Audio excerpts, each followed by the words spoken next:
I Am Your Captain, Closer to Home. One of the greatest songs of all time, certainly one of the greatest songs of the 70s. It's a tune that just builds and changes and gets bigger all the time and more beautiful. Reaches a beautiful crescendo. Mark Farner will tell you how he came up with that song. It's an interesting story, and a lot more on Rock History Music.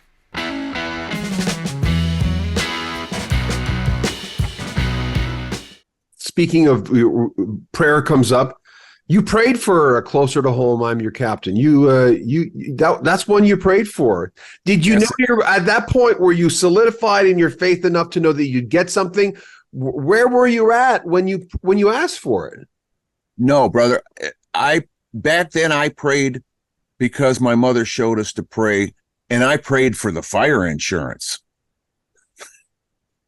Now I lay me down to sleep. I pray the Lord my soul to keep. Yeah. If I should die before I wake, I pray the Lord my soul to take. These things I ask in Jesus' sake. And then I would bless all the family, everybody it would come to mind. I'd ask God to bless them. Now in the end, I did a little PS on it. And I said, PS, God, would you please give me a song that would reach and touch the hearts of those you want to get to?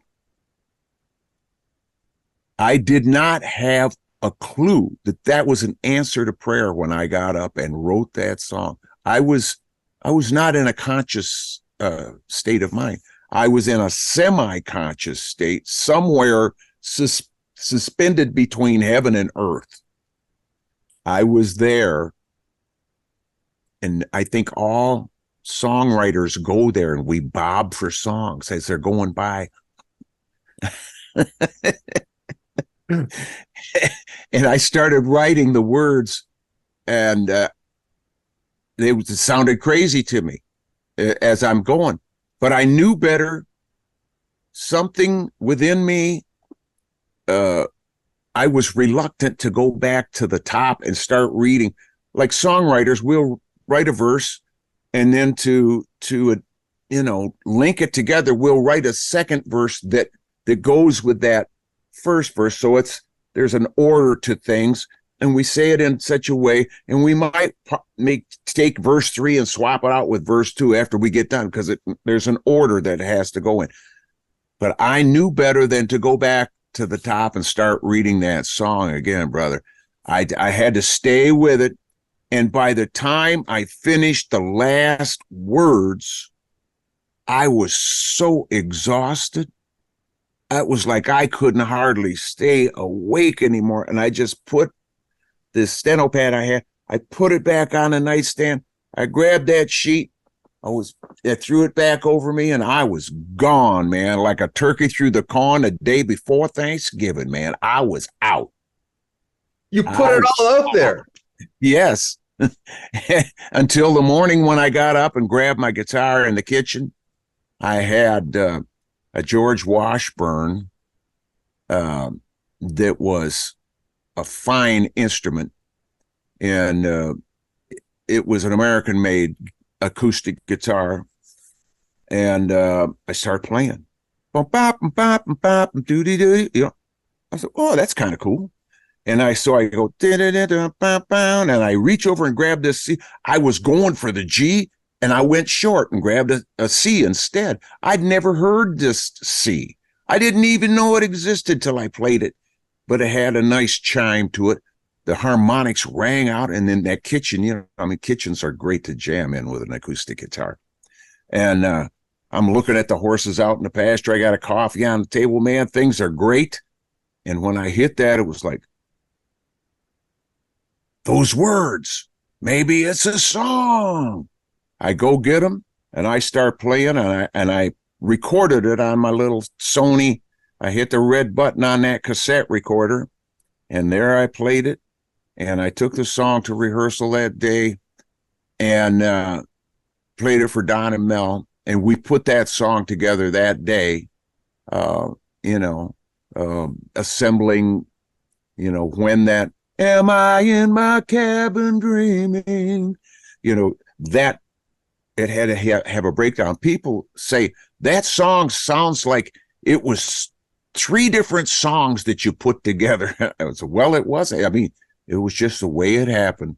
It was just the dream. It was just the way that lyric turned out, and just the way God wanted it. And just so happens that a lot of our veterans, especially the Vietnam veterans who were active at the time, they got a hold of that music, and brother, they held on to the hope that they found in the words of getting closer to my home and return me to my home port. You know, I had none of that was even registering until I wrote the song, took it to the kitchen table, took it to rehearsal. We recorded it. And Tommy Baker, who did the orchestration for that, was the song leader on the Upbeat show in Cleveland, Ohio. And he was going to do the all that instruments and the chorus out and all the outro of the violins and all of the things that come in, the French horns and the things that he was hearing. He says, Farner, man, he says, when you get to the end of that song, he says, go and go and go and go and go. And when you can't go no more, give me 10 more bars. And I'm going, okay, buddy. And so Goosebumps. Yeah. So I said to the guys in the studio, I said, Tommy wants us to just give him all we got it. And we gave it to him. And it was just enough. It was just enough to have the beautiful orchestration that came from his mind. And I think under the inspiration of the creator who gave me the lyrics. I take no credit for this song. I take the royalties, songwriters' royalties. Terry Knight's estate takes the publishing. But I was only 20. My mom had to sign the contract between Terry Knight and myself. She didn't know what was going on. I didn't know what was going on. I had no representation, legal representation.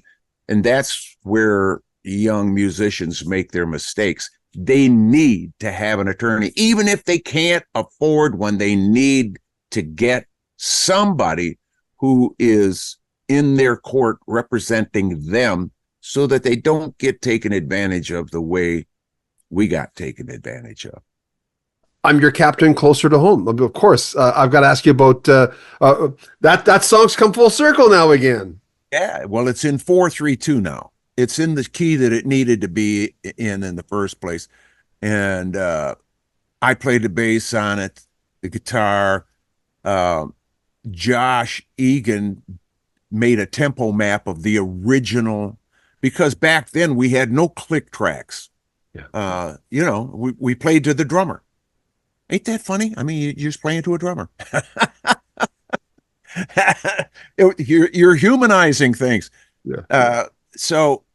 But we did take that tempo map, and Josh Egan played Ludwig drums, which were the same drums that the original track was cut with.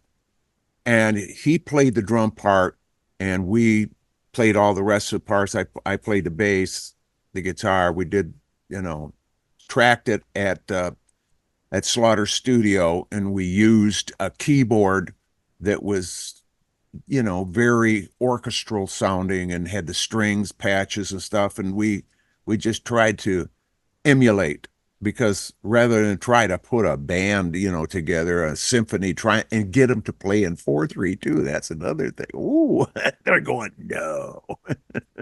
It works, man. All right.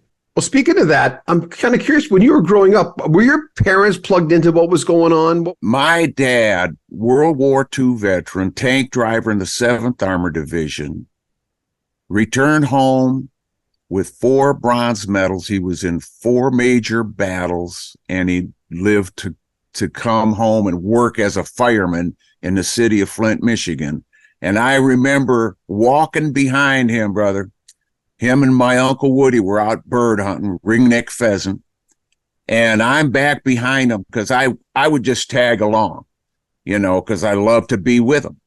And I heard my dad say to Uncle Woody, Woody, because they're talking politics and whatever, and what was in the Flint Journal, and my dad looks at what he says, "You believe that shit?" He says, "I'm gonna tell you something. If you really want to know where the trouble starts, trace that money trail to the top." That, my friend, that stuck with me. I was only 8 years old back then, 7, 8 years old, but those words have stuck with me because that truth is setting me free today, because I know that's where the trouble starts. Those people have an agenda. By the way, did your parents, how did they react to what was going on? I mean, you guys were the biggest band in that era, that span of years. I mean, no one's touching you guys. So how did your parents, I mean, they obviously knew you could sing and you could play guitar, but when, and I mean, I read the quote where you guys were using snow to shave and to drink, and just before it broke out.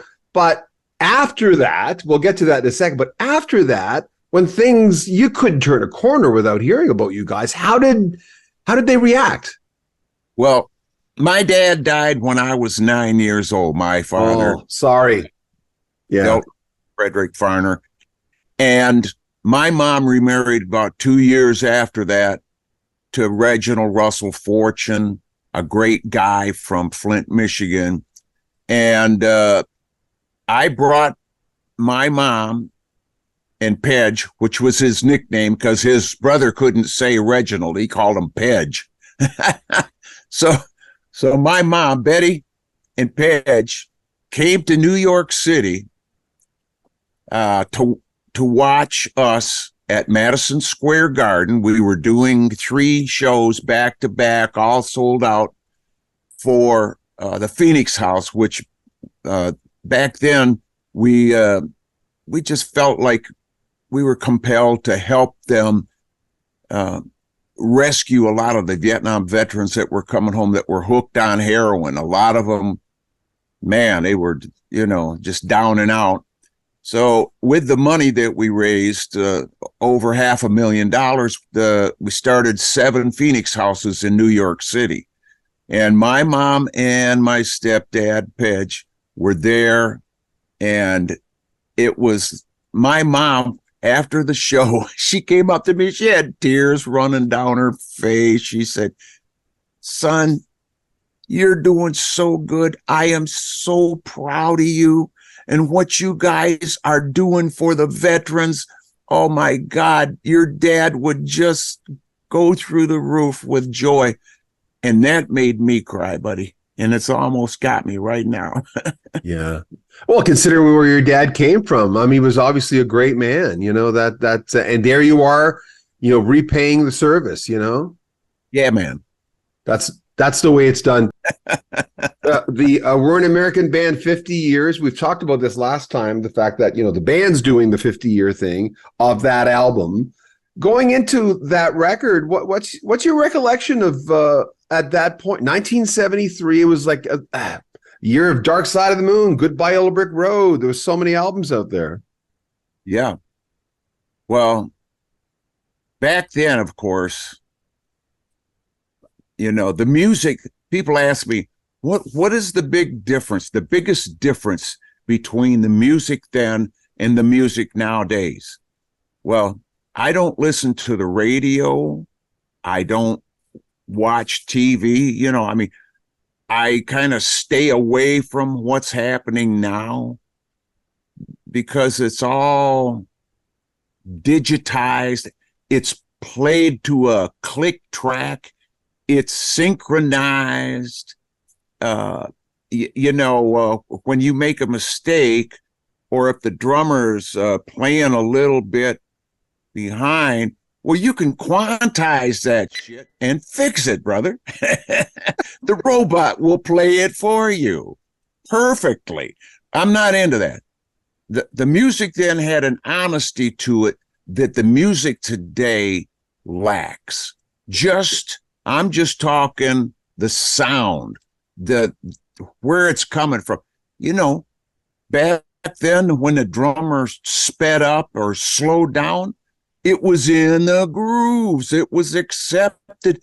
And it was part of what made the music so lovable and why people love the music from the late 60s and 70s and up through the 80s until they started using the click track and digitizing and synchronizing and all this crap that they've done to the music. But back then, when that music was released, people were in a more humble, free state of mind. Because back then, of course, the disc jockeys, we looked to them for leadership, for the next, new music they were going to bring us, and they never let us down, man. I mean, because it was moms and dads and grandpas and grandmas that owned all the networks back then, and there was a moral conscience over what our children were seeing and hearing. The media has been robbed from the people, and it's been taken over by large corporations, as you know, Brother John. I was asked on a podcast a couple of months ago. They asked, who's the most comforting person that you've interviewed? And I named you. I said, I don't know what it is. I hate to say the cliche answer, which is you feel like you're just talking to a guy and we're having interesting conversation. But I said, there's just something. I thought maybe it's his faith. I don't know what it is. I'm not a Christian. I'm more of a Buddhist. But I think we're all plugged into the same thing. I said, I think it's that, but also he's. I'm just telling you this. I says, I think he knows why he's here. He knows he's plugged in. He makes an effort. I use this example too. I said, when you go to a party, Mark would be the guy come up to you and say, if he sees you're uncomfortable, he come up to you and say, hey, how's it going? What's your story? Tell me something about you. But having said that, were you always comfortable with the media thing when you were younger? Did that come naturally for you? Because you seem comfortable in your skin. Yeah, the only part, early on in the funk days, Terry Knight, your first manager, told us, and here we are, Don and I are 20 and Mel, 19 years old. Here's this guy who's in his late 20s talking to us, telling us, I'm going to create a mystique. I'm going to keep you from the press. If they want to do an interview, I'll do an interview. Well, then after we matured and we were kept from the press and they were hating us because they couldn't get to us and talk to us. And then we started reading some of the interviews with Terry Knight, where he got an opportunity to tout his managerial abilities and his producing. And it was all about Terry Knight. And then what really got us, what got me for sure, is when he took a centerfold in Cashbox and Billboard, like around Christmas, and he's shooting a bird, saying, and to all a good night around the Christmas time, like, are you shitting me? Are you shitting me? You would do that? What an ego. So then I said, if anybody wants an interview, I'm giving the interview. I'll take the interview because that's not who the hell we are. That is not who we are. And so when I got from that point on, brother, I just embraced anyone who wanted to talk to me about any aspect of what we were doing, even why we were kept and why the critics hated us. It was all because of that scheme. And it was all, the world has so many schemes going on, brother. Oh shit. We're in a scheme world. Yeah. Listen, I've been asking everyone lately if they, and you know the answer to this, but I've been asking everyone, hey, do you have an end date, not death? Do you have a date where you're going, yeah, I've had enough of this? I just talked to Rich from Kansas, and he says, I kind of like doing this though. This is why God put me here or whatever. Everyone says the same thing. What about you? Do you ever look at that? I mean, you seem healthy. You're doing it. As long as I'm hitting my notes, brother, if my ears get so bad that I can no longer hit my pitch, then I'm saying, see it. You know, God bless everybody. I'm out of here. I'm going to spend my last days with my tinnitus, and you know, because I do have tinnitus, but thank God, dude, we can boost the monitors up above that shit. If you want to donate to the channel, there's a PayPal link at the very top of every video we have. Also, if you want to join our Patreon, there's a link at the very top. You'll get early access to all our videos. And a swag store. Yes, we have one where you can get rock history music and all the clothing that goes with it with those great logos. Subscribe to our channel, share our videos, comment on them, and like them as well. I'm John Bowden. This is Rock History Music. Take care of yourself.